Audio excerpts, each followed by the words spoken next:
So I want to sell my home, and I put it on the market for $300,000. It's a lovely home you have, Mr. Brother. I'm the agent. All right, let me start over. That might be good, but I'm starting over. All right, I want to sell my home. I put it on the market for $300,000.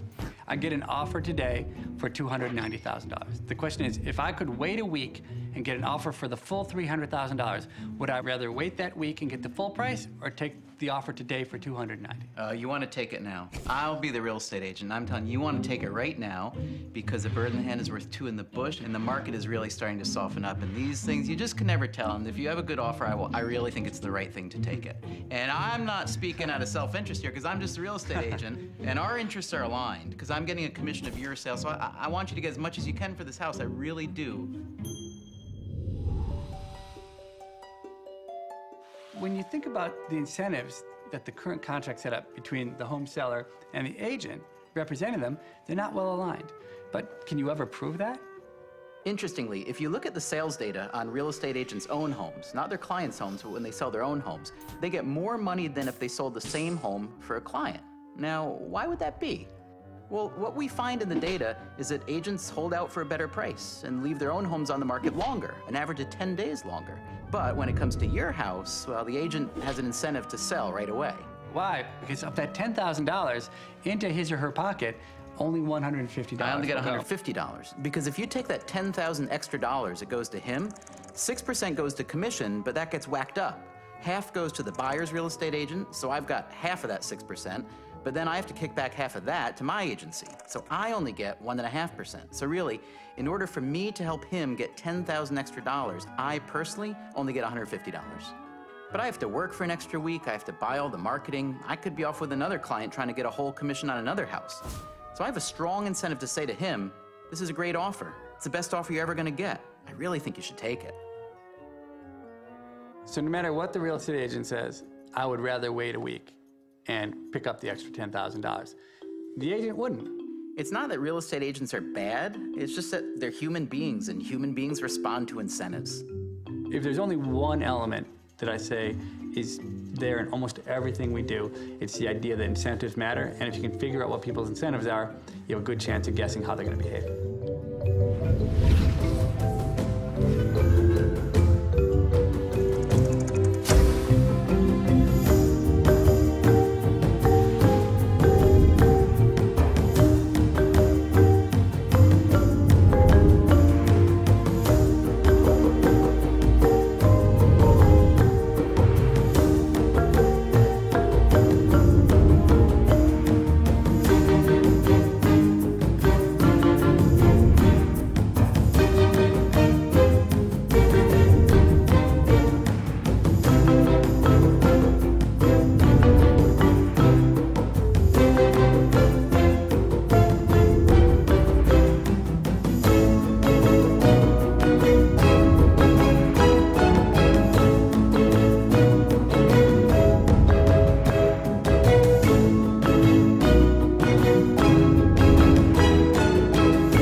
New parents look at successful families and successful parents, and they just want to copy them, and so they try to do the things that they think that they did to get their family so smart and good and whatever, which is really just can be a really bad mistake of correlation causality. So like, you're gonna take your kid to, you know, every Mommy and Me music class, and you're gonna take them to the museum and start looking at all the Greek and Roman sculptures, and you probably already were playing Mozart in the womb and just to get the brain really stimulated.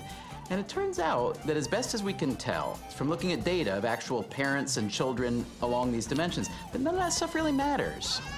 It just doesn't make your child better, smarter. It might make you happier, might even make them happier, it might also make them miserable. But it turns out that those are not causal elements.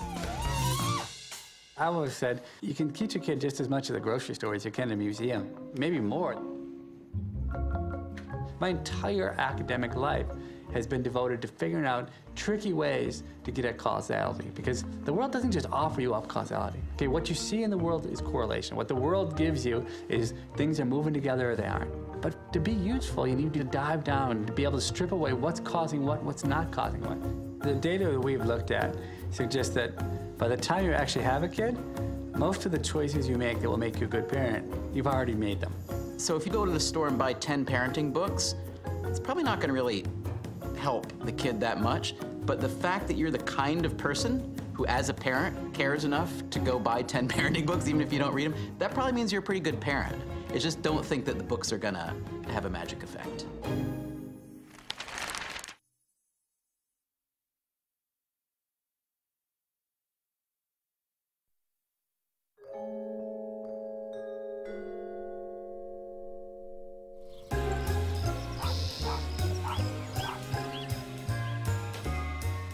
Ah, parents. We want to believe so much that everything we do is going to make a difference in our children's lives. What they eat, where they go to school, who they hang out with. But before any of that takes place, parents are confronted with the one single ominous decision that could shape the entirety of their children's future. What is going to be their name?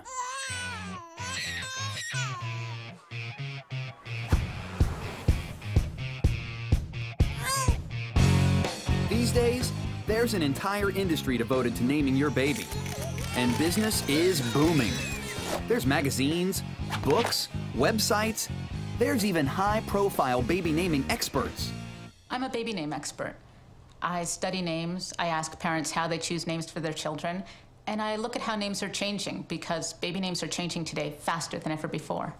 Names are important because they have a lot to do with your family, your heritage. The name represents you, you know what I mean? Street credibility, all of that. Names are definitely a big part of meeting someone. A name can make you popular and a legend. Without a name, you're nobody. You gotta have a name. It tells your whole identity. But just how important can names really be? I mean, unless it's Rockefeller or Gates, can your name have some sort of magical power over your entire destiny? Ooh, the name fairy. Not convinced? Well, what about the following story? Once upon a time, there was a young mother who thought she was naming her daughter after her favorite actress on The Cosby Show, the smart and fiery Tempest Bledsoe. This is the most humiliating moment of my entire life, and there have been many. But having never seen the way it was spelled, the young mother mistakenly named her newborn daughter Temptress. Well, little Miss Temptress didn't have an easy time growing up. What? I don't even know if that's what you mean. As a teenager, she became sexually promiscuous, got into a whole bunch of trouble. Okay, you little shit! That's right, I better not catch you!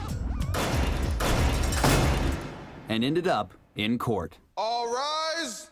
Leaving the judge to ask her mother, is young Temptress just living up to the expectations of her name?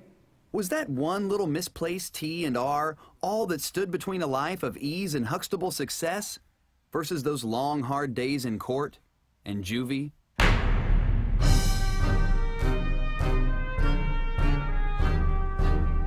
Harvard professor Dr. Roland Fryer was determined to find out just that. What happened to Temptress has nothing to do with her name, has everything to do with where she grew up. It turns out Temptress grew up in a poor black neighborhood, the kind of neighborhood Dr. Fryer's been studying for years. As a world-renowned economist and a leading expert on race in America, Fryer has long been interested in what he calls cultural segregation, the gap between white culture and black culture.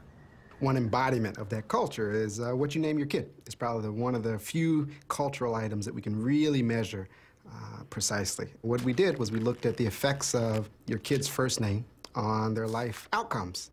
Dr. Fryer analyzed the naming records of every baby born in the state of California over the last 40 years, and those names tell an unmistakable story. African-American parents are more likely than any other ethnic group to give their children unique names. There is definitely a distinction between names for white people and names for black people. Black names be like Malik, Jaquan, Nashawn, Naheem. Tasha and Shamika. Shaniquas and the Nashons and the Kayshons. I know this girl, her name is Treasure, T-R-E-Z-U-R-E. Struck me as typically, more African-American name. I like the names that begin with S-H-A, like Shaheem, Shahid, Shamar. Shaquem, Shakur. Oprah is popular. It was actually in the 50s and the early 60s that we saw huge overlaps in the naming patterns of blacks and whites. So people, naming their kids John, Michael, names like that. And what you saw was around in the 1968 or so, kind of in the Black Power movement, actually, you saw distinct bifurcation with black names getting more distinctively black, and a lot of them were Islamic names. Because the Black Power movement was about identity. Who are we? Who are you? Are you part of us? It wasn't until the late 80s and 90s that we started to get, kind of the made-up, concatenated names that you see now. This generation today, they sort of changed the whole name concept. They have names that are 30 letters long, and... Now, everybody try to do something, how do you say, unique. They try to name their kid over something different, We had 228 unique versions of the name Unique. Again, my favorite was U-N-E-Q-Q-E-E. Another one of my favorites was U-N-E-E-K. So there are a lot of people are trying to be unique. So what happens to all these uniquely named kids? Kids like poor little Temptress. I think it's not the name that's doing the damage to Temptress. It's that they grow up in the type of situation where someone would name their kid Temptress. The person who actually would name their kid that probably has a host of other issues that are influencing that kid's lifetime outcomes, not just the name itself. What kinds of issues? Well, let's look at a boy with the study's most common white name and a boy with the study's most common African-American name. The person who gives their kid a distinctively black name, on average, is more likely to live in poverty and to be kind of on the lower rungs of the socioeconomic ladder. You see, this is where Jake lives, and this is where Deshaun lives. In Deshaun's neighborhood, the schools are not functioning. The teachers in those schools aren't the same quality as would be in Jake's neighborhood. In those neighborhoods, 80% of the households are female-headed only. And what we found is that names don't matter so much. The type of mother you have, the type of family you have, the type of community you grow up in, those things matter a lot. But what they name you just doesn't matter. So a name doesn't define your destiny? maybe if you name someone Destiny, I don't know. But no, I mean, your name doesn't define your destiny. A name may not define your destiny, but it can dictate the way other people perceive you. Meet Harvard professor Dr. Sindel Malainathan. I'm very familiar with Roland Fryer's work. We've both worked on the impact of names. I think Roland has emphasized that the people who choose names that are very black are different from the people who choose names that are not very black, whereas we've emphasized that, holding everything else constant, the people who end up with very black names are treated very differently. We know that in the data, African Americans earn a lot less. And we're interested in how much of that earning less is simply because they find it harder to get a job, and are African Americans treated very differently in the labor market than whites. Dr. Malainathan conducted his own study, this time in Boston and Chicago. What we did is we made up 5,000 resumes. Half of them we put an African American name, half of them we put a white name. Otherwise, the resumes were the same. And we sent them out. And then we said, which got called back more? And what we found was that the same resume, when it had an African American name, was about 33% less likely to get an interview than when it had a white name. It means that if a white person is searching for a job for 10 weeks, an equivalently skilled African American person would be searching for 15 weeks. And those are 5 long weeks if you're unemployed. You can judge somebody by their name. It's not right, but people do it. They assume that just because your name is Monique or your name is Lavon or Shaniqua, that you're African American and you're not qualified because your name has an ethnicity to it. One time there was a girl named Lakeisha. I talked on the phone, and I thought she was black, but when I met her, I was totally shocked that she was a white Southern girl. When I picture Rashonda, yeah, she's black. The names we used in our study were names like Lakeisha, Jamal, Tyrone. Based on our results, it raises a question. I'm an African-American parent. I'm thinking of naming my child. Tyrone sounds like a very good name. I might have had a grandfather named Tyrone. Should I name my child Tyrone? Yes, naming your kid Tyrone, you have made it harder for them in the labor market. On the other hand, should you give in to that? Should I give in to the prevailing norms, or should I express my individuality as I want? It's a bit of an ethical quandary. My friend's got a drug dealer named Tyrone that I assume is a black guy. Todd is a white name. Tyrone is a black name. I mean, that's sort of how it goes, right? You might choose a distinctly black name as a way to signal something about yourself and about your commitment to the black community. And that's a way to show other African Americans, look, I am really black. And I think the fact that there are distinctly black names already tells you that there is a cultural divide at some core, visible, noticeable level. And we see it sometimes in clothing, we see it in names. And in fact, it's true, there are quite a few distinctively white names like Emily, Brendan, I'm forgetting what those, if you give me a minute, I can come up with the others. White names is like Sarah, Megan, Maria, Mary, Billy, Becky's, John's, Tad, Joe, Mike, Ryan, Sam, Chester. My brother and I were talking about how we had pretty white-sounding names. He's Abner, I'm Harper. Stone Phillips. Look, that's like perfectly suited for a white guy. This is the best white guy name you could have. We live in different cultures, and your name is largely determined by your culture. And the difference in the incidence of Lakeisha amongst African Americans versus whites might be a good way to understand how truly there are different cultures that African Americans inhabit and whites inhabit. Today, there's more evidence than ever that the culture we come from influences the names we choose. Just ask the baby naming expert. More and more today, you see parents choosing a name almost as if they're launching a product, that you're trying to position your child for the best chance of success in a global marketplace. So in an oversaturated marketplace, which names garner the most attention? Are some names destined for the top shelf while others are headed for the bargain basement? Let's take a look at two different product lines. Turns out there is such a thing as a knockoff name. The top 5 middle-class white girl names from Fryer's study are, in order of popularity, Ashley, Lauren, Jessica, Emily, and Sarah. While the top 5 lower-income white girl names are Brittany, Samantha, Amanda, Jessica, and Ashley. So what's happened to Ashley? She's fast losing her popularity on the middle-class list, but she's #1 among the Walmart crowd. As those wealthier folks see their names popping up everywhere, they quickly discard them in favor of less common merchandise. And just like that, today's high-end Ashley becomes tomorrow's low-rent Trashly. On the lowest rung of the ladder are the names that most signify lower-class parents, like Misty, Destiny, Bobby, Brandy, or Cindy. Now, if you're over 40 and actually remember a time when these names didn't belong up here on stage, you're right. Years ago, these names wouldn't be caught dead in a place like this. But the years have not been kind to a name like Bobby, and even though she once was at the top of the socioeconomic ladder, today, she's just clinging to her former glory. Please don't name your kid Barbie or Bambi or anything like that. They might end up being a dancer one day because of it. And if you do end up with a name that's bound for stripperdom, at least you can change it. I mean, hey, it works in Hollywood. Think about it. Would John Wayne have been as tough if his name was Marion Morrison? Would we think Marilyn Monroe was as beautiful if her name was still Norma Jean? And would we think of Ice Cube rocking the crowd if his name was still O'Shea Jackson? Actually, I always wanted to change my name to Max Powers, because it seems like a name that everybody, like, once they hear it, they're like, dang, this guy must be really cool. I wanted to change my name when I was younger. I never liked it. If my name was Henry Obama, you know what I mean? I think that would mean something to people, and I would have more doors open for me. I did want to change it, but now I'm sort of cool with it. It just sort of like jumps on your back and rides along with you through life, you know? As much as you may hate your name, at least your dad isn't this guy. Meet Robert Lane. He had 2 sons. He named his first son Winner. 3 years later, he named his next son Loser.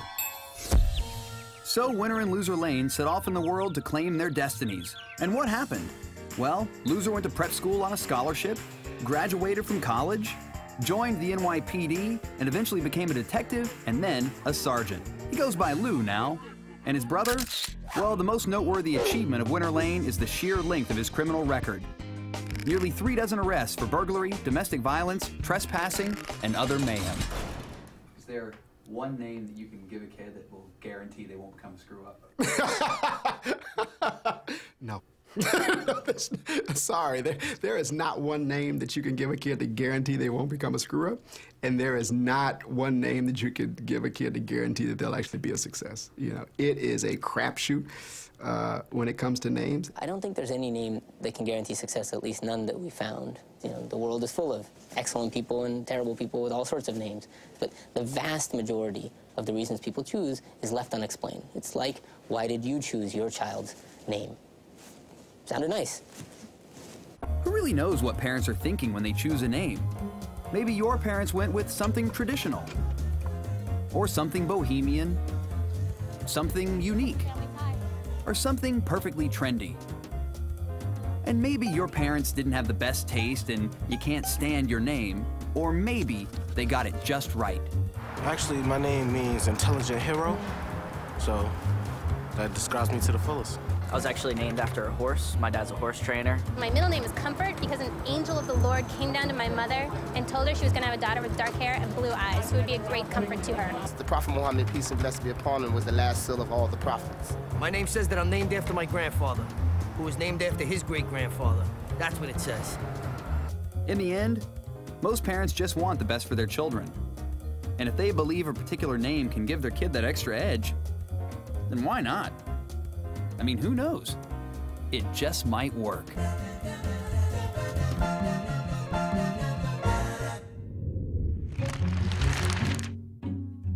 As W.C. Fields once said, a thing worth having is a thing worth cheating for. Or as Mark Grace of the Chicago Cubs once said, if you ain't cheating, then you ain't trying. Everybody understands why a kid would want to cheat on the SATs, right? They have huge gains of being able to get into Stanford or Harvard and have a good life as a result of cheating on a test, okay? What's harder to think is, why would a teacher cheat for a kid on a test? And yet, when you go to Chicago and you look back a few years ago, we find that lots and lots of teachers were cheating. Well, why were they cheating? Well, because there's tremendous pressure on these teachers to produce high test scores so that their schools wouldn't get into trouble. First of all, it's very expedient to go to the end of the test, because at the end of the test, a lot of kids have left things blank. So instead of having to erase something and fill it back in, you can just fill in the answers. Now, it might look kind of funny, because how often when kids take a test do they answer the first 20 questions, leave 17 questions blank, and then fill in the last 8 questions, okay? And even maybe a little funnier when they fill in the last 8 questions and they get all the questions right, and those just happen to be the hardest questions on the exam. When I got the data from the Chicago Public Schools, I mean, we were talking about millions and millions of answers by thousands of kids over years and years. And I looked at the data, and I couldn't see anything. I mean, how could you see anything? If you can think like a teacher who cheats, and then look again at the sea of data, these patterns come to light. Patterns which are subtle, that are buried in mounds and mounds of data. When looked at just through the right lens, suddenly it's just as clear as day. And once you know what to look for, you can't help but say this has to be cheating. What he's really good at is like pretending he's a cheater and a criminal and a thief and a cheat and all these things, because really he's not that far from. I mean, if you think about what an economist is, the line between like economist and criminal is incredibly thin. And what about journalist? No line. Because he can put himself in the shoes of someone who would behave criminally or who's a cheater, then you can kind of back up the process and reverse engineer it. And that's what you have to do, because unless you're in the room with cheaters, it's really hard to catch them. It's not that some people cheat in every setting or some people never cheat. We all cheat sometimes and not others. And everyone's got their own moral compass that determines what they'll do and what they won't do.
Economics tries to be a pure science in an impure world.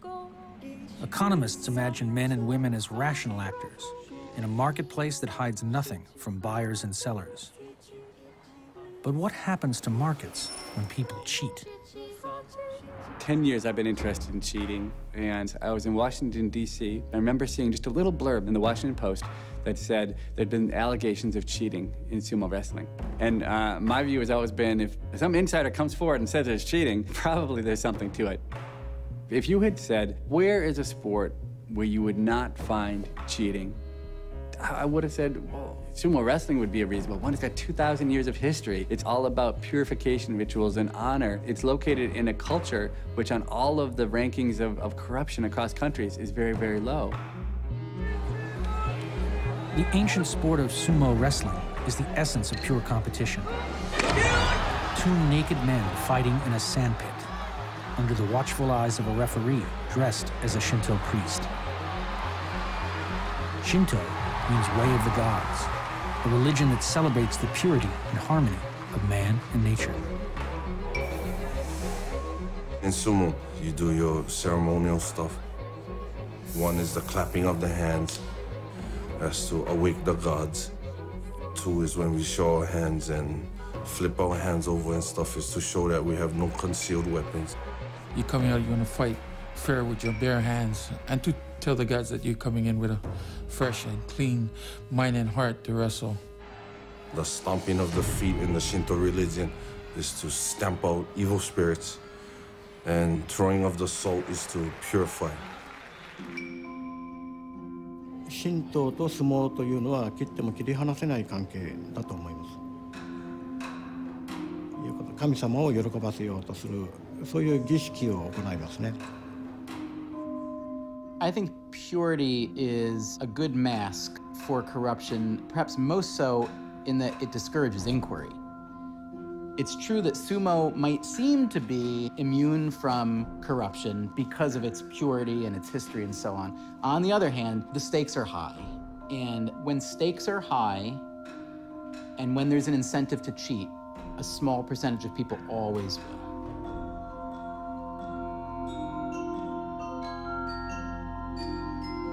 Just as in medieval Japan, the wrestlers, known as rikishi or strongmen, spend years in apprenticeship, living together around the clock and training in stables or beya, subject to strict moral and physical discipline. If you're a sumo wrestler in the top ranks, your life is very, very good, and you can live like a king. Once you fall below those ranks or never attain those ranks, your life is not very good at all. So it's a very steep pyramid. At the top, life is great, and then there's a lot of people down below for whom life is not so great, but there are so many of them because they all aspire to get to the top, obviously. It's a battle 24/7 being a sumo wrestler. It's not just two big fat guys trying to kill each other, but it's a lot of work to be big and at the same thing active. 6 major tournaments a year. You have to wrestle with the injuries. They throw you in the jungle and see how you can come out alive.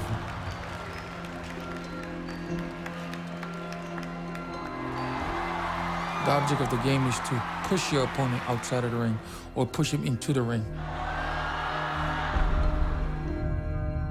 But how can you tell if a sumo wrestler is cheating? Is a slip on purpose? Is a fall rigged? It's hard to tell unless you look at patterns over time. People who are being corrupt are always trying to actively cover their trail. So corruption is, by its nature, hard to identify, hard to prove. Murder is really great, because almost always when someone's murdered, there's a corpse. You might say, as an outsider, how would you know if someone's cheating? And the answer is, well, it's in the data. I don't have to ever have seen a sumo match. I can go in the data, I can look at it, and I can tell you with almost complete certainty that there was rampant cheating going on. In professional sumo tournaments, the wrestlers fight 1 bout per day for 15 days. If you win 8 out of the 15 matches, you can move up in rank half a slot. The difference of half a rank can be maybe $5,000 in paycheck a month, the respect you get in the Sumo Association. So when you talk about stuff like that, that 8th win, it's real critical. A A Rikshi entering a tournament's final 15th match with a 7-7 record has far more to gain from a victory than an opponent with a record of, say, 8-6 has to lose. If a wrestler has 8 wins under his belt, he is guaranteed to advance, even if he loses that last match. So he can afford to take a fall. In Japan, there's a term for match rigging, yaocho. Many suspected that sumo matches might be rigged, but it is nearly impossible to prove unless you look closely at the numbers. 2 wrestlers who I would expect to have an even match, when one of them needs the 8th win and the other doesn't, the one who needs it wins 75% of the time rather than 50% of the time. That is a huge deviation. I, 8-6 wrestler, let you, 7-7 wrestler, win this deciding match because you, my friend, are going to fall down the pyramid if you don't. In return, the next time those 2 guys meet, lo and behold, the 8-6 wrestler almost always wins those matches. 1988年の9月から、相撲の取材を始めたんですけど、それから1月ぐらいでもそういうものがあるんだっていうのは分かりましたよね。僕らが肌で感じているその八百長の実態というか、まあ確かに証明しきれないものなんだけれども、それを数値的に裏付けてくれたなっていう印象は持ちましたね。本を一読して。原理的には簡単ですよね。別に前もって談合をして、勝つのか負けるのか勝負をあらかじめ決めておくと。でそこにお金が介在するわけですね。1番20万円だとか、あるいは30万円だとか、あるいはさっき言ったみたいに関取以下の幕下クラスだと2万円とか3万円とか、あるいはタバコ1カートンだとかね。ところが幕の内の優勝を争うような一番になると1000万円だとか2000万円だとか、あるいはもっとっていうケースもあるみたいですけど、それが基本的な八百長ですね。やはり自分から名乗り出て証言するという方はいません。それをすると相撲という村社会から弾き出されちゃうし、で彼ら長年相撲の社会しか知らないので、外に出ていたら生活できないんですよ。お互いに知り合い同士で仲がいい相撲取り、お互いいるわけで付き合いですから、地位が陥落したり関取の地位から落ちたりなんかすると相手に対して同情して、手を抜くというのが基本だと思うんですけど、でそういったことをやってるってこと自体も言えなくなってしまう。僕としては相撲っていうのはそういうことありだってことをみんな見てる側も実は知ってるのに、それをだんだんと硬直化してなかったことにしていってしまったというのが、その辺の本音と建前といえば、若干そうなるかもしれません。Hone is real truth, and tatemae would be the surface of things, the facade. They're unusually important in Japanese culture. That's why the Japanese have given them names. But being human, living in any society, I think we can all understand the concepts themselves. The tatemae is going to be a great spectacle of honest competition, but in the service of creating that pleasing facade, the actual players are engaging in a form of corruption. To have the hone exposed produces discomfort. When you think about the sorts of financial scandals that have racked America recently, a lot of people who were supposed to be not just incredibly wise, but incredibly honest have been exposed as neither. Those of us who have looked to the self-interest of lending institutions to protect shareholders' equity, myself especially, are in a state of shocked disbelief. That produces a kind of disillusionment in any society that had formerly looked to those people or those institutions as somehow representative of what's best in that society. Sumo would be an example of that in Japan. While I would not put the Bernie Madoff pre-arrest reputation, I wouldn't necessarily call that one of purity, the way we would talk about sumo wrestling or the way we might talk about the Catholic clergy. The SEC had an image of this guy that was almost sacrosanct in that he'd run an exchange, he'd been a market maker. His reputation was so large that it discouraged them from coming in with a bias toward corruption, and instead they brought a bias against it. What do you have to say for yourself? What do you have to say to the public, to your investors? The realm of high finance and the world of sumo both demonstrate that the illusion of purity can not only hide corruption, it can help to make it possible. In sumo, when whistleblowers stepped forward to expose corruption, they were not treated kindly. In 1996, two sumo veterans, including a recently retired stablemaster, collaborated on a tell-all expose that was serialized in the Shukan Post. まあ、大鳴門親方がやった時の衝撃は結構強かったと思いますね。それなりのポジションにいた人、結構実名を挙げていてましたし、手口がかなり詳細だった。まあそれも相撲協会としてはできたらなかったことにしようと思ったんだと思うんです。The Sumo Association dismissed the allegations as lies, told by a vengeful stablemaster, seeking to cash in on publicity. To defend their claims, the whistleblowers decided to hold a press conference. But 2 weeks before the press conference, both men died. In the same hospital, on the same day, from the same mysterious respiratory ailment. 大変不思議な出来事だと。つまり納得できない、出来事だったと当時は思いました。当時はその相撲賭博がすごく華やかで、力士の勝った負けたっていうのはオッズをものすごく左右するわけですよね。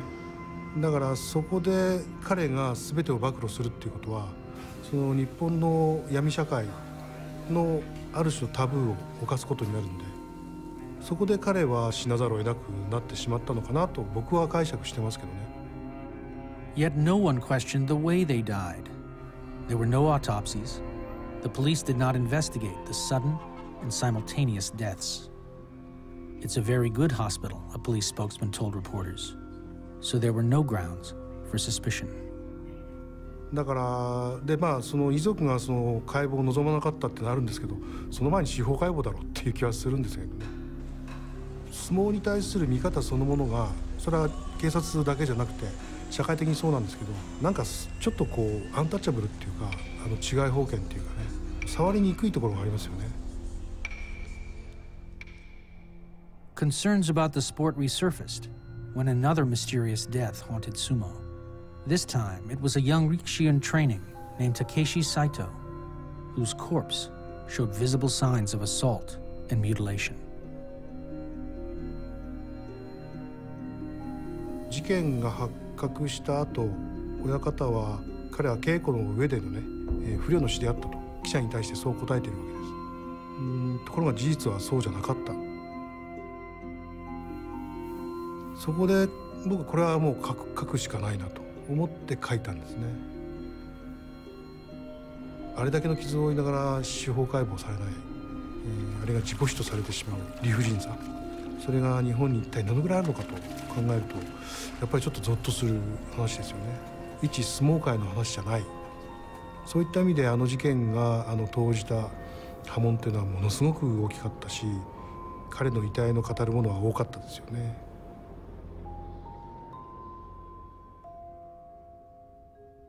Hiromasa Saikawa took note of the death of the young wrestler. Saikawa is one of the nation's most vocal critics of how murders are investigated in Japan. He quit his post on the Tokyo police force when the gap between the hone, the hidden truth, and the tatemai, the facade of propriety, had grown too wide. 日本の警察の殺人事件の検挙率は 96% をずっと超えております。これは到底信じられない数字でして、その数字は現実とは違うということを全ての警察官は知っています。The job of any police force is to help keep crime at low enough levels so that society can properly function. The tatemae of the police force is to be seen as doing that. If the police, for example, can tell society, we solve 96% of crimes, they have certainly fulfilled their tatemae function in comforting society, making society feel safe. But to achieve that level of tatemae, the police might select only cases for investigation that they think they have an extremely high chance of solving. 他殺体が発見された場合ですね、その人物を殺した人間が誰なのかということが分かっている場合には殺人事件として捜査を始めます。ところが誰が殺したのかは分からない、犯人がいつまでも捕まらなかった場合ですね、それは死体遺棄事件のまま終わってしまうということがあり得るんです。警察もスポーツの選手も努力の成果というものが数字で評価されます。検挙した数字だけでその警察が評価されると。いい数字さえ上げられれば実際はどうであるのかを問わないという傾向がありますね。さまざまな工作をして数字を上げようとしますね。それで私は警察を辞めたいと思いました。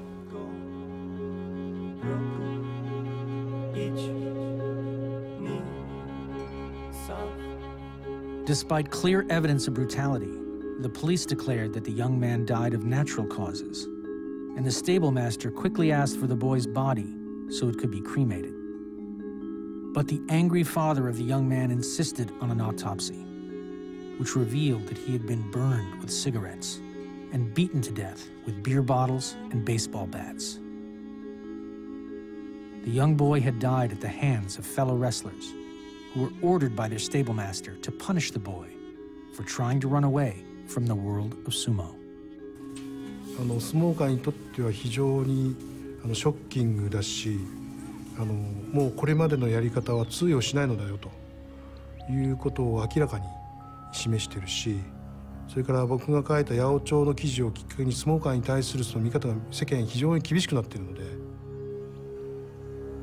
Sumo countered criticism with lawsuits against Takeda and his magazine. Juries ruled against Takeda in cases where he accused individuals of match rigging. But sumo had no defense against the revelations of violence.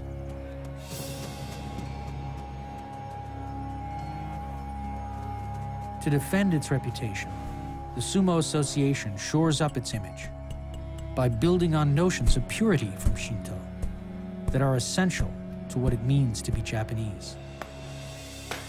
Publicly, they insist that Yaocho is a myth. I hope there was none of that going on in the bottom ranks, but where I was, no.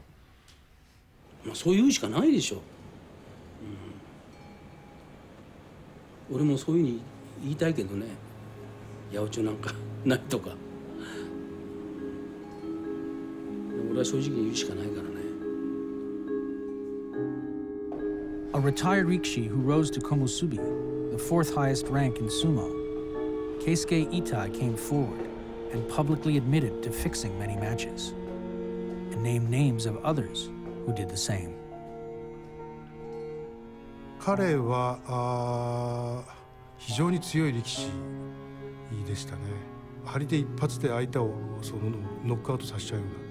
彼の師匠の親方が彼が相撲界に入ってすぐに八百長を仕組んだんですね。で彼は知らず知らずにその世界にはまり込んでしまった。だから麻薬と一緒で八百長っていうのは一回始めちゃうとなかなか抜け出せないんですね。八百長を経済システムと仮定して言いますけど、大きなお金はそのピラミッドのトップの横綱に集まるんですね。何千万円というお金が仮に集まったとして、でそれを下にあまねく潤していく、相撲界全体に潤していくんです。そのためのツールとして八百長がある。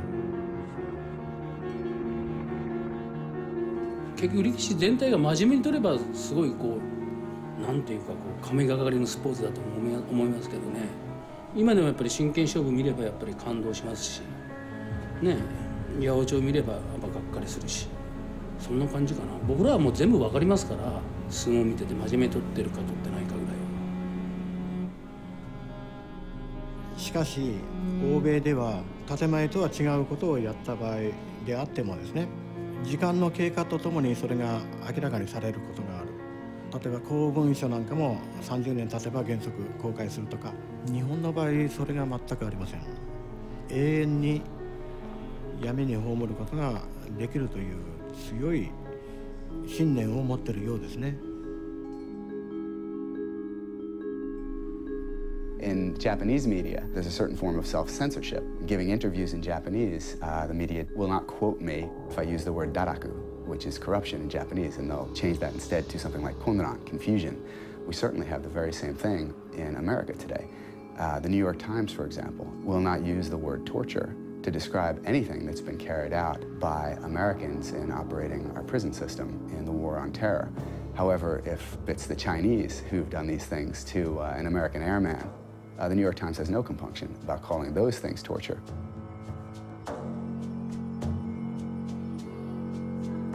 The only way to combat corruption, says Stephen Levitt, is to change rules to undo corrupt incentives, unleash more investigative reporters, and develop strong protections for whistleblowers. But that's easier said than done when cultural slogans in America and Japan reassure us that we're honest, straightforward, and fundamentally good. Those who expose corruption are challenging the very nature of who we imagine ourselves to be. The irony of our analysis of sumo wrestling was when it became public, the sumo wrestlers stopped cheating. And not for good. They actually stopped cheating for a year or two, and then once people stopped thinking about it, they went back to it. But that, I think, is the answer to how you stop cheating. That Louis Brandeis said that sunlight was the best disinfectant. What keeps us from seeing corruption are our illusions that our economy is a rational system, a free market open to all. The fact is that rigging markets and matches is good business if the rigging is hidden from all but a few. In Shinto, the mirror is an important symbol, reflecting a sense of who we are. In that mirror, the bad heart is a hidden heart. The pure heart is one that hides nothing. Looking at the numbers and accepting what they tell us is a way of wiping dust away from the mirror.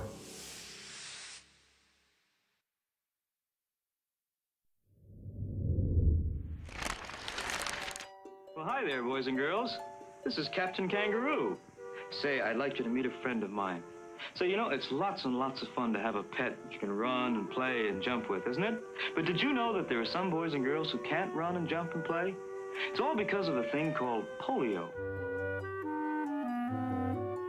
When I think of bad historical assumptions about correlation and causality, I think of polio 100 years ago, when it was this horrible mystery that it was, claiming a lot of lives, and it was really scary because it mostly struck children.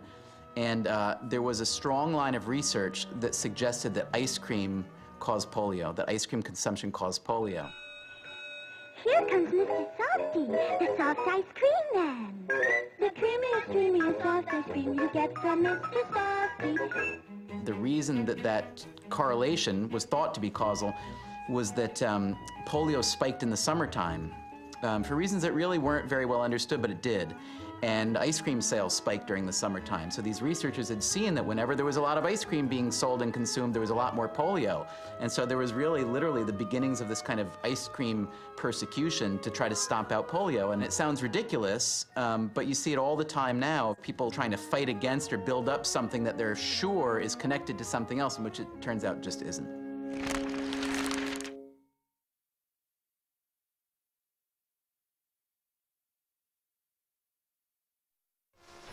We have a crime problem that is now out of control all over the country. I am pro-choice. I believe in Roe versus Wade. Extremists bomb more than 30 clinics across the country. People like you allow babies. You never give voice to the real experiences of women. When I started studying crime in the early 1990s, it was roughly at its peak, the highest it had ever been in the United States. And all the experts expected it would go higher and higher. The warnings were everywhere. But then, much to everyone's surprise, something happened.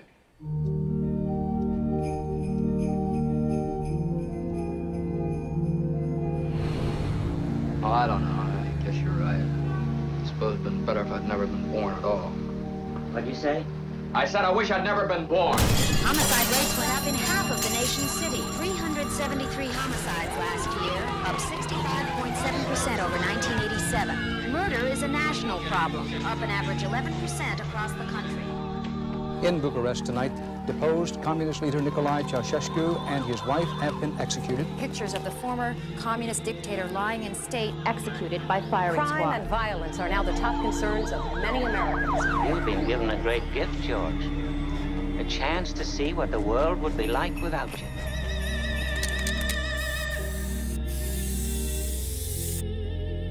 As the 1980s drew to a close, law enforcement experts predicted that the crime wave of the preceding decade would continue to rise.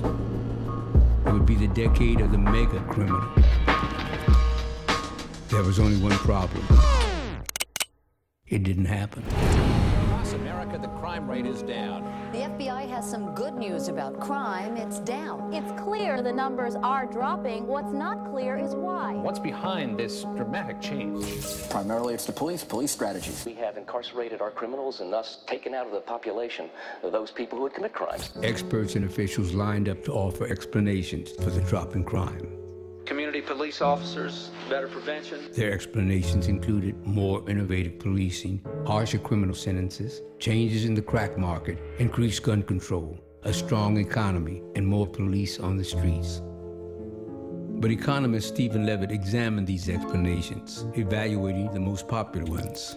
When you look at the data carefully, it's just not clear that they really have that impact that people have suspected. By analyzing the reasons most often cited by those in the press, Levitt was able to separate the more likely factors from the less likely ones. The crime drop explanation most often cited was that innovative policing strategies had been introduced in some cities.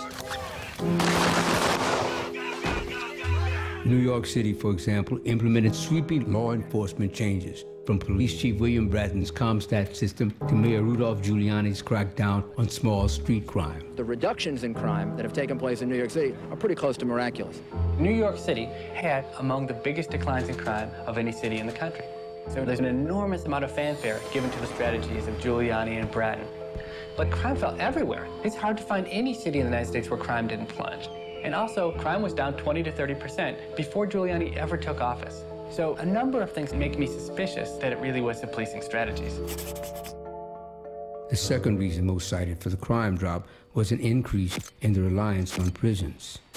We've locked up 1 million more Americans since the early 1990s. There are now 2 million Americans in prison, and that's got to reduce crime.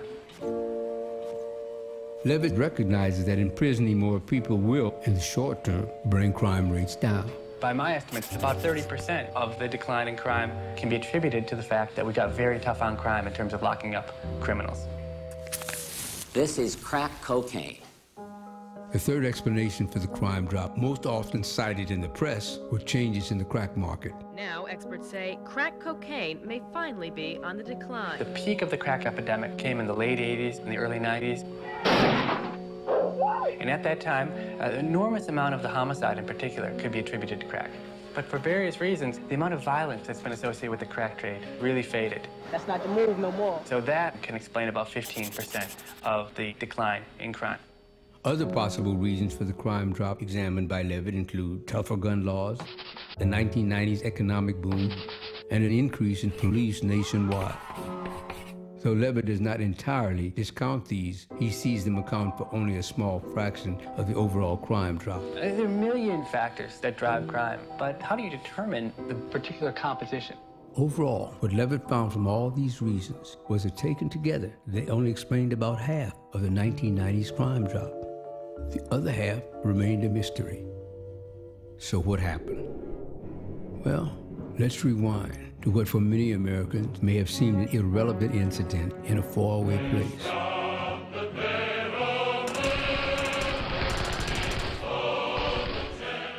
When Romanian dictator Nicolae Ceausescu was executed by his own people on Christmas Day, 1989, it marked the end of a brutal totalitarian reign that had lasted 24 years.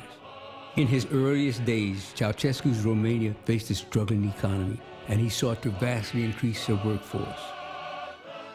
To achieve this, Ceausescu outlawed abortion in 1966. Agents known as the menstrual police rounded up women to give pregnancy tests and taxed the infertile. Across Romania, women were forced to have children, and they could no longer choose when it was right to do so. Romania's birth rate doubled But more and more births across the country were, not surprisingly, unwanted and resulted in troubled upbringing.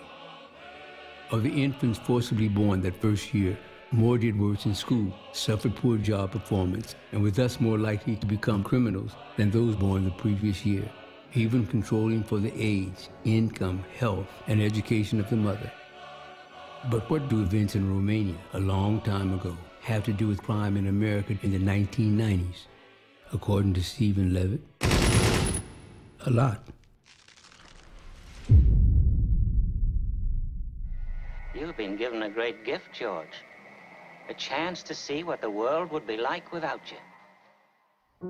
What I believe to be true, and I think the evidence supports it, is a hypothesis which many people find jarring and disturbing, but nonetheless I believe is probably right. Good evening. In a landmark ruling, the Supreme Court today legalized abortions. In 1973, in a case called Roe v. Wade, the Supreme Court ruled that abortion, which had previously been legal in only 5 U.S. states, would now be legal nationwide.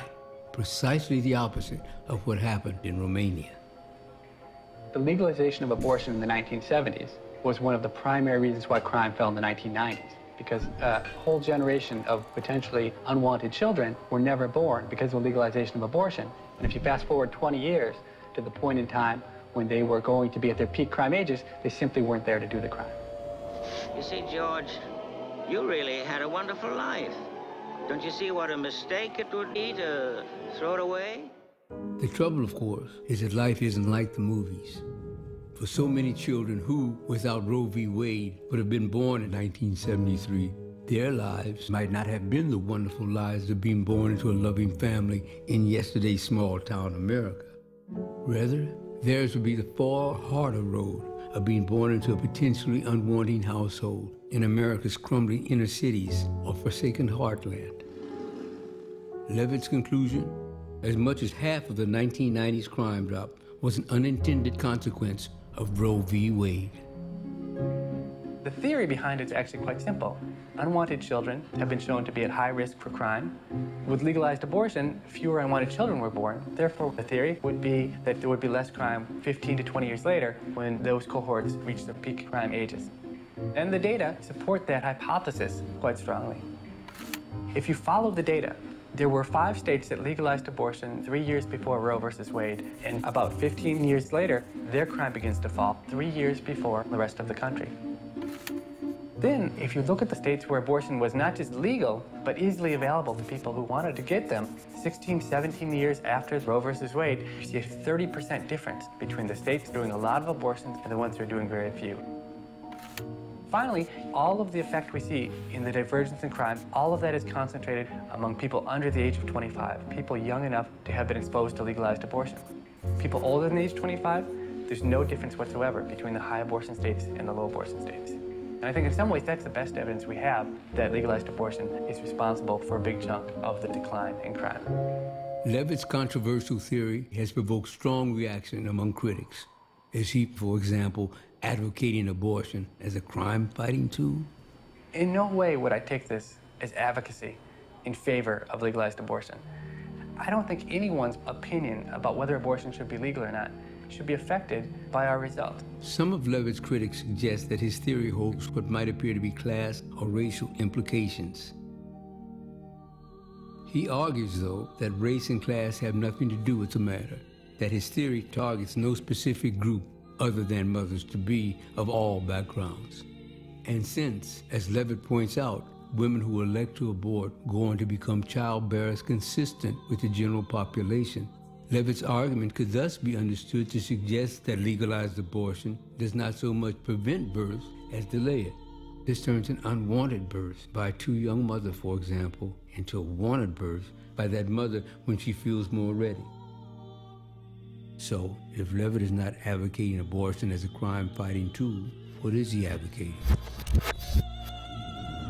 Well, whether one is pro-life or pro-choice or somewhere in between, there is a meaningful and to date unimpeached connection between giving women the right to choose and a reduction in crime. Kids! Hey!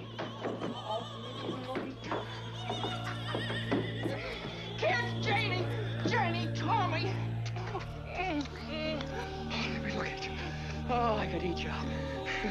Where's your mother? She went looking for you. With Uncle Billy. Daddy! Suzu, my little ginger snap, how do you feel? Fine. Not a smidge of temperature. Not a smidge of...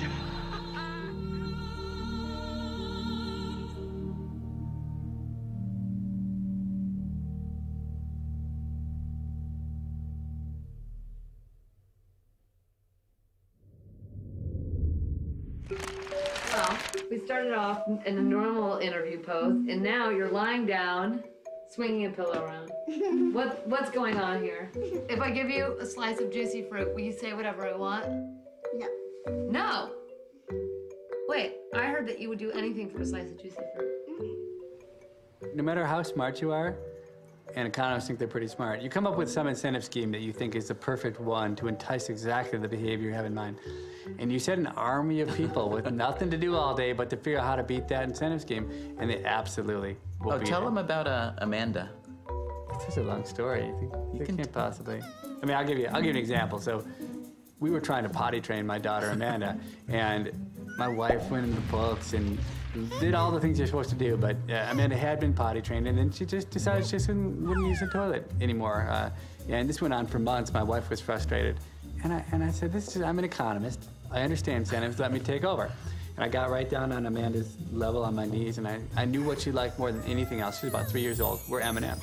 And I said, if you go pee-pee in the potty, I'll give you a bag of M&Ms. She said, right now? And I said, yeah. I said, okay. And she walked over to the potty. She went to the bathroom. I turned to my wife, and I said, let the economist handle this, you know. And indeed, for the next couple days, it worked to perfection. Every time she had to go to the bathroom, she announced it. She went to the bathroom. There was a lot of fanfare. We gave her the M&Ms. Everything was going great. But 3 days later, she said, well, I have to go to the bathroom. Followed her. She went, trickled out a few drops. I gave her the M&Ms. She got off. She said, I have to go again. She sat down in the potty. She trickled a few more drops. I gave her the M's. Gotta go again. Basically, in 3 days, she had gone from someone who could do absolutely no bladder control to being so, so professional at it that she could control the flow completely at a whim, and had a 3-year-old had basically come up with a way to beat the incentive scheme I had developed within 3 days that I never in a million years could have imagined. Okay, and if you can't, if an economist can't trick a 3-year-old for more than 3 days, what hope does economists have of tricking a whole country of people for even 3 hours? So that's kind of the beauty of incentives. You don't really know what works, and governments think they know what works, and they spend a huge amount of resources establishing incentives. And they're gonna do all these things that seem to make a lot of sense and that sound really great and may work out well in some measure, but they're gonna backfire in so many different ways that we can't predict yet. And people will laugh and people will cry, and that's what incentives are.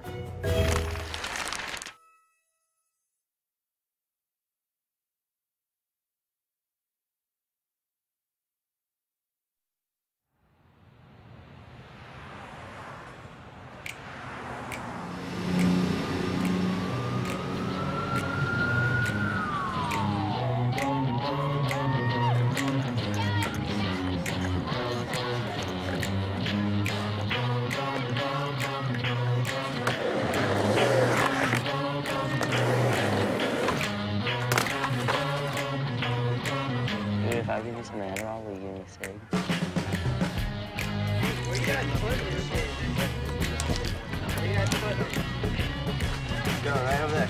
You might want to do it right now. Right now, you stupid ass. Don't blow up. Going. That was nothing. Make another one. I know I could do good in school, but I don't. I have a reputation of a bad child. Parents are way too uptight in kids' business. Like, where are you gonna go? What are you doing? When are you coming home? I mean, they'll be like, hey, you have homework, and then I'll say no. Or I forgot my book at school, I'll do it in the morning. Something. That works? Get some off my dick. What's up?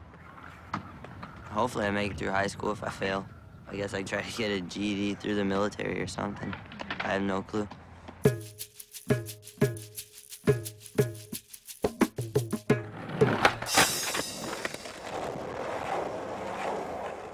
In the modern economy, not graduating from high school is like an economic death sentence.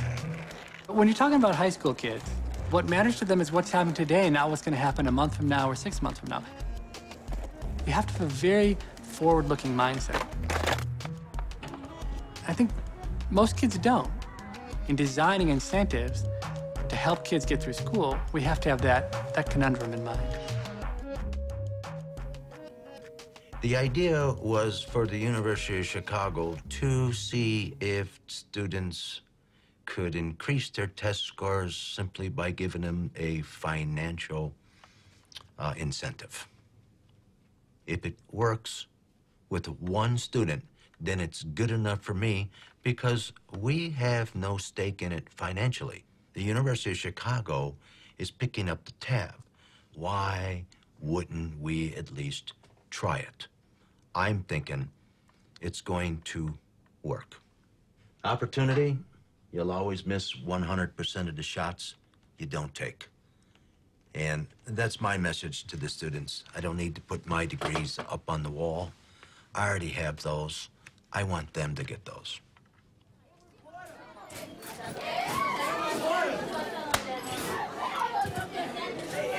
How's it been starting in a new school? It's actually not that bad. I like it here. Yeah? It's really easy. You like the kids and stuff? Yeah. Oh, the classes are really Oh, easy? yeah. Let's see, pull out your report card, and we've got your how you're doing right now. You can see your grades. Yeah, not that good. All right, so what do you need to improve on? Everything. Okay, but you know what? I've seen grades go up a lot, so so you probably want to know what you can get, right? If you do meet the monthly achievement standards. Sure. Okay, so open up your folder. $50. Yeah, and you get the $50 every month as long as you keep your grades up. Right. I think a lot of people here are gonna start doing their homework then. Yeah, but what about you? $50 Why could you? buy a lot. It could I don't buy- know. It could pay for my skateboards, so then I could get sponsored, get free clothes and stuff until I graduate.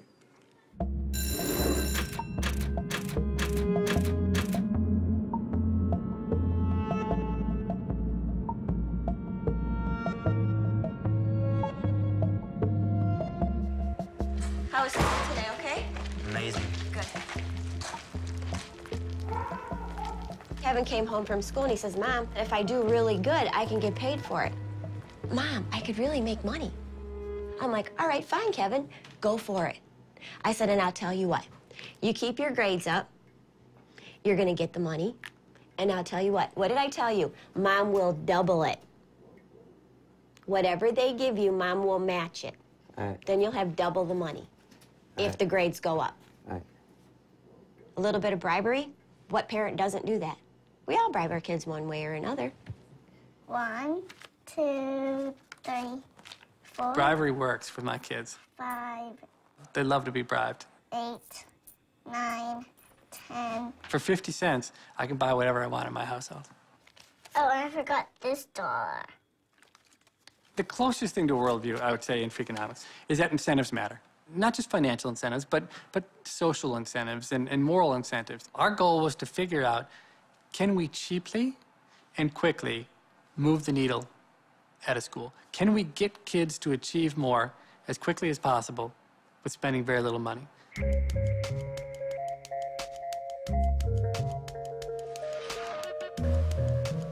There are 900 freshmen in our experiment. At the end of every month, we hold a payout event where all the kids who have gotten all C's and above receive $50 in cash. In addition, those who qualify are also eligible for a lottery where they can win $500.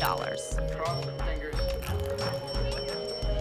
To win the money, they have to have no more than one unexcused absence, no all-day suspensions, and all your grades at the end of the month have to be a C or higher.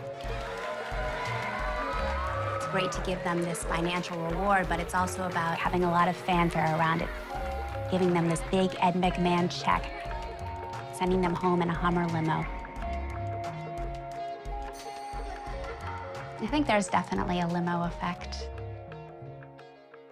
Awesome. Oh, that is so cool.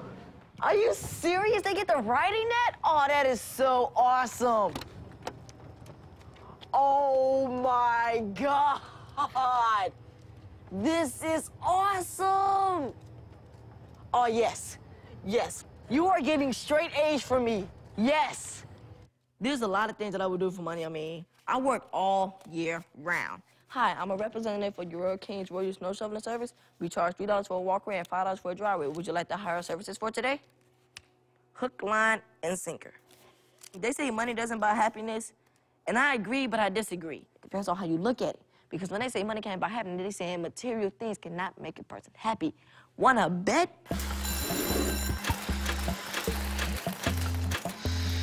Okay, BPL 083. Unfortunately, that person did not meet the standards this month, so we cannot give them the money. You know what you need to do next month, right, to make it? So you're pumped you're going to be meeting the standards next month? Oh, yeah. All I took a look in that limousine. I'm like... Oh, you saw the limousine outside? It was awesome. The lights, the way it was tricked out. Oh. Take us home, Jenkins. Oh, it'd be so cool. These are my halls. These are my halls. Call me the king, because that's my last name. The King! 5 and 7 are prime. So that's up. Write it. Show your work. 5. You can't break down 5 because it's a prime number. Show your work. I don't need you to do. Don't give me 7 through 12. So No, I said 1 through 6. Oh. You don't get to pick. It's really important for him to finish school because I didn't. He's very intelligent. He needs to focus. They got to find something to get these kids into going to school and getting their grades up.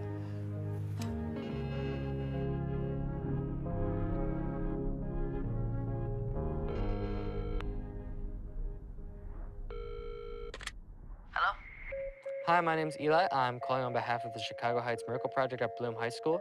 Is Guadalupe available? Is Hector available? Is Marvell available? This is a message for Jessica Richardson. We wanted to congratulate her on meeting the monthly achievement standards this month, so she's eligible to win $500. I'm calling for... And also just let you know to have her keep an eye on her math and biology grades because they're at a C right now. Is Sean available? Hi, this is Sally Sadoff from the University of Chicago. Is Kevin Muncie there? This is him.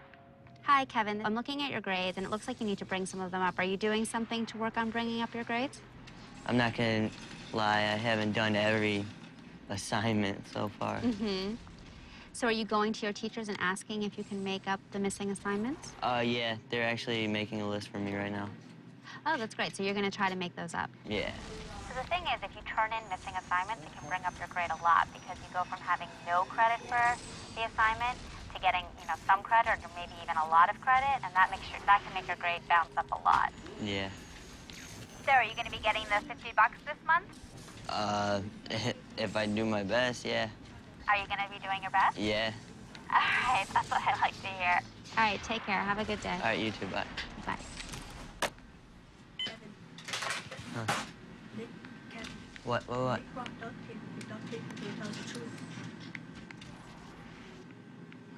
Go duct tape them. I have a little drawing over here. Chromosome number 21, Down syndrome occurs. So, if you have normal splitting, this is what happens. We're making sperm here. You have 1 sperm, 2 sperm, 3 sperm, 4 sperm, right? 1 copy in each. Where's the other copy at? It's in the egg, right? They come together, make a pair. Take a look down here. Mr. Goshorn, can Tyler come help me? Sure. You just want to copy Lindsay's? No, just tell her to come back here. Lindsay! You have that.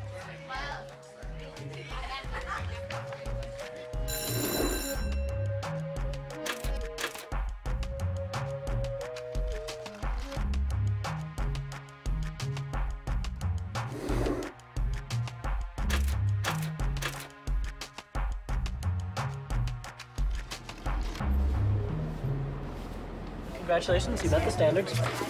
Congratulations, did you get the $50 this month? Yeah. Unfortunately, it didn't meet the standards this month. Right. So it's just on the grades category, and you just need to bring up these grades to be passing. So let's take a look here. Algebra, you're passing, that's good. So what's going on in biology and world history? Are you missing assignments? His history teacher said he should be in his honors class, but the simple fact that he's not doing the work is why he's not there. He did work. The struggles between me and my mom is mostly about homework, because the way it is with her, she always would say, when I was in school, we had homework every day. And I'm trying to get her to understand that this is the 21st century. That was then, and this is now. Teachers are a lot more lenient, and teachers, no offense, but teachers are starting to care less. Okay, so what do we have? I think the results look great this month, where you see, you know, control is at 28, and then all the treatments are at 36 to 38. So that seems great to me, you know? You go from 28 to 37, Right. I mean, you're talking about close to a 30% increase, right? So it seems like what we're doing is we're taking all the D kids and getting them to C, and we're not doing anything with the E kids. Right. The question is, does a kid who moves from a D to C this year, are they gonna have a better life? Right. And I don't think we know the answer to that, but we'll find out over time. We'll find out. But I have definitely been surprised by how well the parent groups are doing, that parents still make a difference in 9th grade, it looks like. I took a quiz on this book, you know, the To Kill a Mockingbird book. I took a quiz on that. Did you read the book? I read the book. Did you? I read the book. I read the book, but I couldn't comprehend it because Did you it's read the book? Yes, because we had to search and read to find the answers. We got to read the book and find the answers. So, And what? Stop. Did you read the book, or did you just skim over the book to find the answers to the questions that you were looking for? Because there's a difference. We read it as a class, but then when we do the test, he gives us the page number to read and look for the answers. Did you read the book without the class? Did you actually Yes. sit down, physically read the book from cover to cover? Not from cover to cover, but So as you much as didn't I read read. the book. We You haven't. didn't read the book. We didn't. You didn't read the book. If you didn't read the book from cover to cover, outside of class, with no help, no instructions from your teacher, along with your classmates, you didn't read the book. That's why you failed the test. This week, instead of using profanity, replace profane words with appropriate ones. Thank you and have a great day. Look, I made a tattoo gun out of a toothbrush, and I was giving myself a tattoo in class. You have a tattoo? I'm giving it to myself. I only did like a little bit. I gotta do it a lot better. I can't let them see it because I know we get in trouble, but I made it out of a toothbrush, and then you just turn it on. I made it out of guitar string.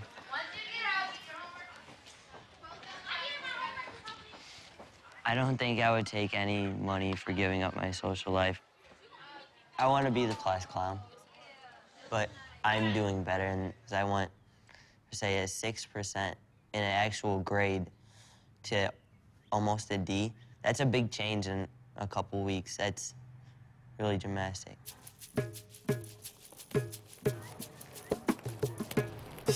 He always had to be the class clown, always had to get the laugh in.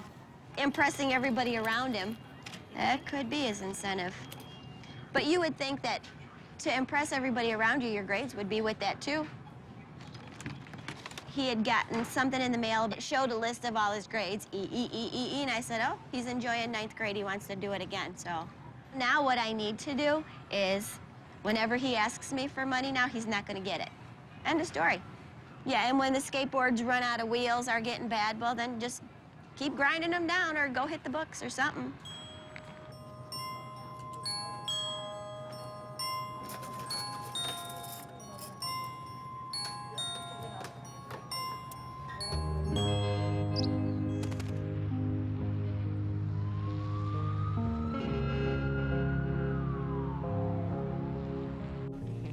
Urel, what does it mean to say that a genotype is homozygous?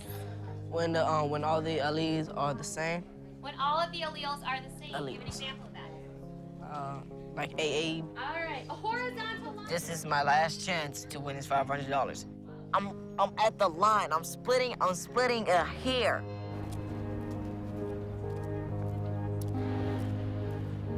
My grades has been going up and down. There was always something that would distract me. You know, the main thing that was distracting me was trying to be cool, you know, trying to keep up with the Joneses, basically.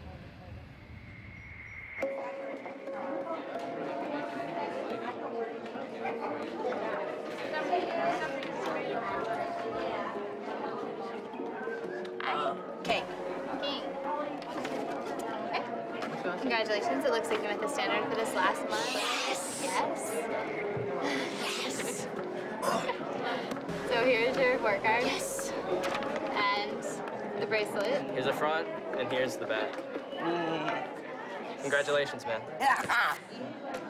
Great grades.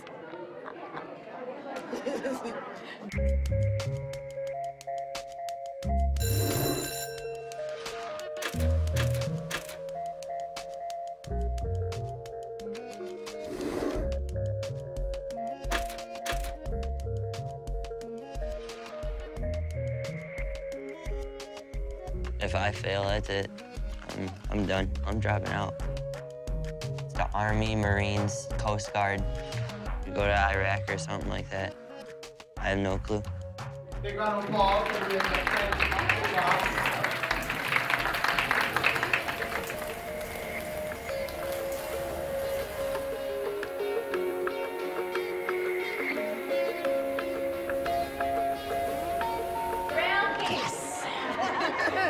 Yes.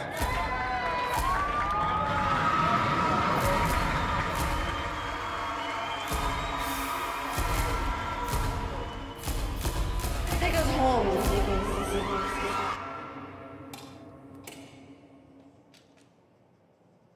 What did the final results look like? Our program is getting 35 to 50 more students to pass ninth grade. 5 to 7% boost in ninth grade passing rates. We should have expected a lot higher rates than that. I think we hope for a lot higher rates than that. If we gave them $50,000, if they passed the ninth grade, what year do you think would pass? Would we move 10% of the kids, 20% of the kids? All of them? I don't know. I think we need to attack the problem at a much younger age. The dollars will be better spent during the earlier years.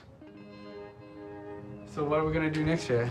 What about the preschool? Did they find us a school yet? Yeah, we've got a few preschools lined up, and they seem excited. So if we're talking about preschoolers, are we talking about taking parenting out of the hands of the parents, or teaching the parents how to parent, or both? Experiment with both. That could be fun. The way I see it, learning is like a virus. You know, it's a virus that most adolescents at this age don't want to catch until later on in life. Next year when I'm a sophomore, I'm gonna tell you I am doing great and I'm getting A's and B's. Next year when I'm a sophomore. And yep, and if not A's and B's, straight B's or B's and C's. Hey, that stuff's difficult. That's not as easy as it looks.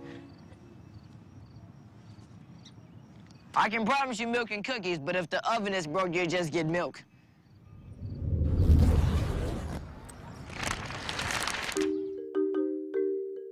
Our incentives, unlike everyone else's, are to be honest. Because we built our whole reputation on if we're honest about this issue and we're honest about this other issue, then people will believe us we're honest about everything. So the worst thing we could do, the only way we can ruin our reputation is by starting to take sides in fights.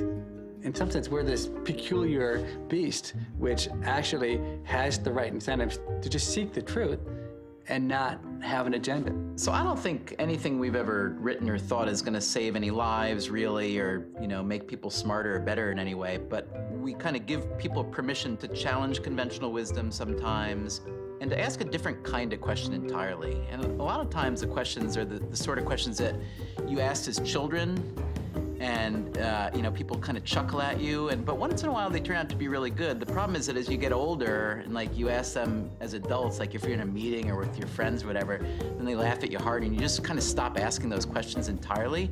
And we just kind of keep doing it. We kind of say, what if this thing that everybody thinks is so really isn't so? Or what if that didn't cause this, and what if this caused it? And I think that there just needs to be a lot more permission for people to think like that. That was total BS, wasn't it?